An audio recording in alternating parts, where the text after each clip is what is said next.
Hello, this is part one of my video that's explaining my racial and non-racial but questionable experiences at UC Santa Cruz.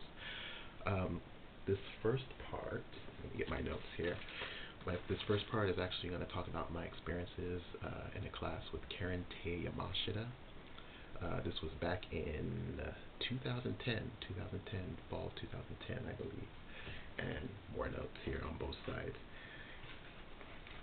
I was actually taking one of her literature courses, or Asian American literature courses, in 2010, which was actually my first year at UC Santa Cruz. Around like the early part of this quarter of fall 2010, I gave Professor Yamashita some stories. All these stories focused on black male, Asian female relationships. Um, Again, they weren't part of the curriculum. I actually got her feedback later on in the quarter. And I have to say, what she didn't touch upon in terms of race was actually pretty good. It's just what she mentioned in terms of race, which kind of became questionable and which definitely upset me, especially as we see many white male Asian female relationships, not only in the media but at UC Santa Cruz. I actually had one in my class, and we see it, if I didn't already mention it, the media, and it's not controversial. Nobody really makes a big deal about it, but it's usually when a black individual is opposite anybody of another race. Usually, if it's a black male opposite somebody of another race, it becomes controversial, and I saw that with Karen Tei Yamashita. Some of her comments on my stories was, "This seems like a work of an Asiaphile, or Asianophile, as she puts it. Your narrative desire for the Asian girlfriend is so transparent as to be cliche. What's what is going on here? Oh, give me another one. What is going on here sexually? I suppose you know it's a cliche to desire Asian women. Why walk into that cliche?" And she also seems to have a fixation on anime. One of my stories actually was a futuristic story, and she believed it was derived from anime. And at that time, and still right now, I am not a huge fan of anime, so I don't know where she got that from. uh, I actually did ask her what does she think about white males opposite Asian females, not only in the media but in general. I wouldn't really get an answer from that. She had a couple of TAs as well, three TAs. They're all female. Stephanie Chan, who was Asian, Melissa Poulsen, who was half Asian, half white, and Fritzie De Mata, who I believe, I'm assuming she was half Asian, half white as well. Um, but yeah, in terms of her question on white males, Asian females, I didn't get any answer from Yamashita. And I believe she was married to a white Brazilian man, so of course, she is not going to have any problems with that. I noticed after my question in regards to how she felt about white male, Asian female, and also when I tried to talk to her during office hours during the quarter, she actually yelled at me. She was also mentioning that white people will be upset with my stories. Where are the white people at? Yeah, white people will be offended by what she wrote. And this was kind of interesting because I'm saying, why, as a black male, should I have my standards, uh, set my standards to what whites will think? You know, I mean, she already showed that she had a problem with me writing black males opposite Asian females. So now I have to, put my standards as such so I'm accepted by whites. Yeah, that was kind of interesting. Of course, I didn't get any answer on that. As I was going back and forth with emails with Karen Tei Yamashita, as well as who my TA was, Melissa Poulsen,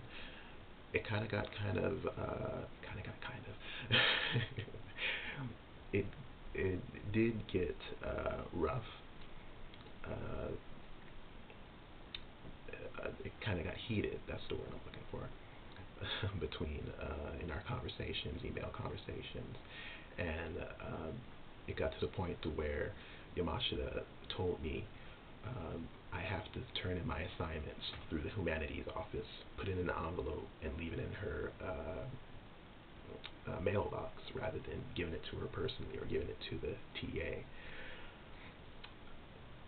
Even with some of the other TAs, I had issues because in all my classes I was pretty much the one who spoke a lot or participated a lot. And of course, in a lot of these classes, there are a lot of participation, a grade for participation, or at least points for participation.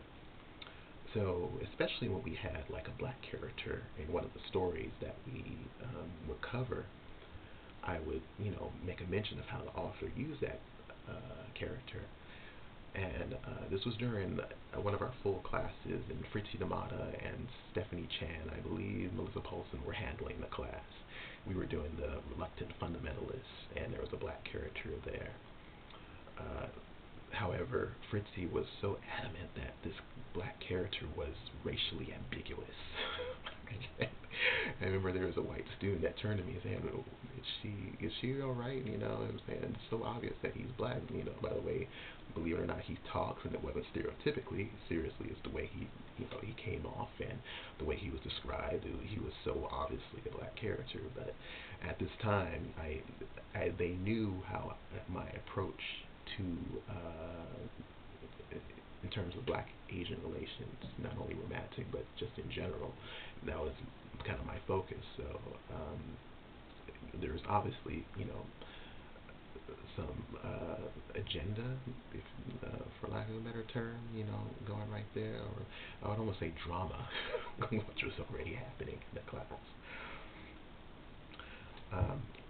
For one of my final projects, I actually did rework some of my stories. Rework one of my stories that I did, that I gave to Yamashita at the beginning of the quarter.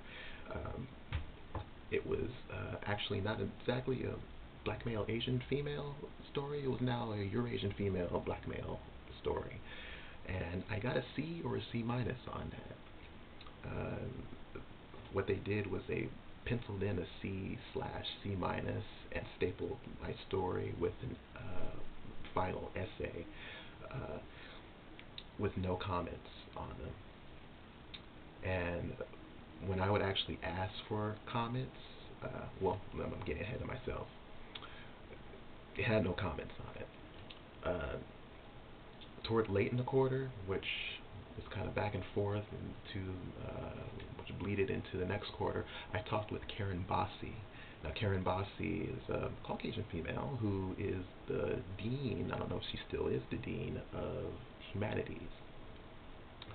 And as I would find out, trying to talk with the dean or just trying to get complaints handled was a task.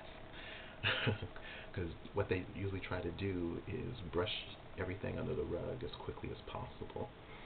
However, with Karen Bassi, when I finally spoke with her, I believe in January of 2011, told her what was going on with myself and Yamashita. I believe we met once on a second meeting. I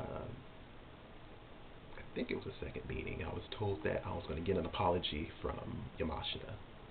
And okay, for what she said in terms of, I'm assuming the black male Asian female comments, and just how she acted toward me in her office hours. However, I wanted to ask for comments on my stories and my final grades, the C minus and the C, which resulted in, I believe, a B minus or a B in the class. But Yamashita would not provide those comments. Her reasoning was, and is still not clear to this day, was that the budgeting, something about the budgeting, and they couldn't get that many people, which is, you have TAs. They can't give comments. And it was very vague and again not very clear. But once I did ask for my comments, that apology that was supposedly coming did not come, and